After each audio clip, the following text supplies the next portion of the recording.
నీవెవరివైనా నాకు భార్యవు కాక తప్పదు.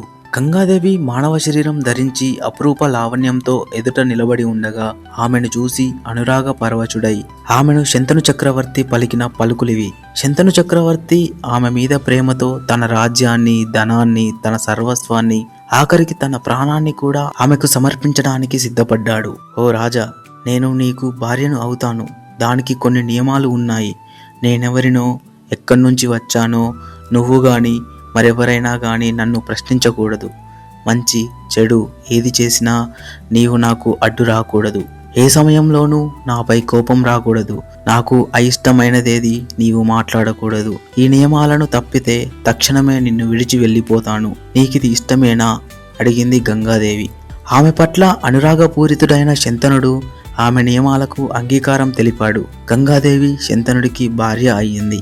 ఆమె ఔదార్యం, నడవడి, తన పట్ల ఉన్న అతి ప్రేమ వల్ల శంతనుడి హృదయంలో గంగాదేవికి గాఢమైన స్థానం ఏర్పడింది. ఇద్దరు అత్యంత ప్రేమతో కాలం తెలియకుండా జీవిస్తున్నారు.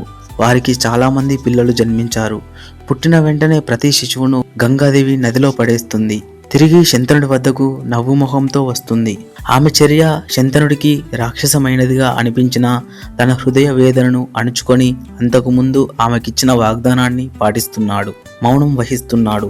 ఆమె ఎవ్వరో, ఎక్కడి నుంచి వచ్చిందో, పిల్లలను గంగా నదిలో ఎందుకు పడేస్తుందో శంతనుడు తనలో తానే ఆశ్చర్యంతో ప్రశ్నించుకుంటున్నాడు. ఆమె వివాహ సమయంలో తానిచ్చిన వాగ్దానం మేరకు ఆమెను నిందించడానికి గాని, బతిమిలాడడానికి కానీ సాహసించలేదు. ఇలా ఆమె 7 పిల్లలను గంగానదిలో పారవేసింది. 8వ శిశువు జన్మించగానే నదిలో పడబోయే ప్రయత్నం చేయబోగా శంతనుడు తను మనస్సును ఆపుకోలేకపోయాడు. ఆగు, ఆ అమాయక పసికందును చంపడం ప్రకృతి వ్యతిరేక ఘాతుక చర్య. నీకెందుకీ పట్టుదల అని శంతనుడు ఆమెను వారించాడు. ఓ చక్రవర్తి, నీవు నాకిచ్చిన వాగ్దానాన్ని మర్చిపోయావు. నీవు మనస్సు పిల్లలపై లగ్నమై ఉంది. ఇంకా నేను నీకేమీ అవసరం. నేను వెళ్తున్నాను.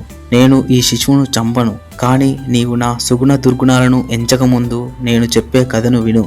దేవతలతోనూ మానవులతోనూ పూజించబడే గంగను నేను. వశిష్ఠుడి శాప కారణంగా మనిషి రూపంలో ఇలాంటి ఘాతుక కృత్యాలను చేయాల్సి వచ్చింది. వశిష్ఠుడు 8 మంది పిల్లలను మానవ గర్భం నుంచి జన్మించాలని శాపం పెట్టాడు. ఈ విధంగా నీ వల్ల నేను ఆ పిల్లలకు తల్లినయ్యాను. 8 మంది పిల్లల జన్మకు కారకుడు అయినందుకు నీకు స్వర్గలోక ప్రాప్తి కలుగుతుంది.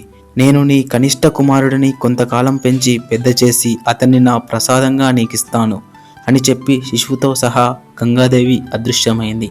కాలక్రమంలో భీష్ముడు అనే పేరుతో పిలిచే మహనీయుడే ఆ శిశువు.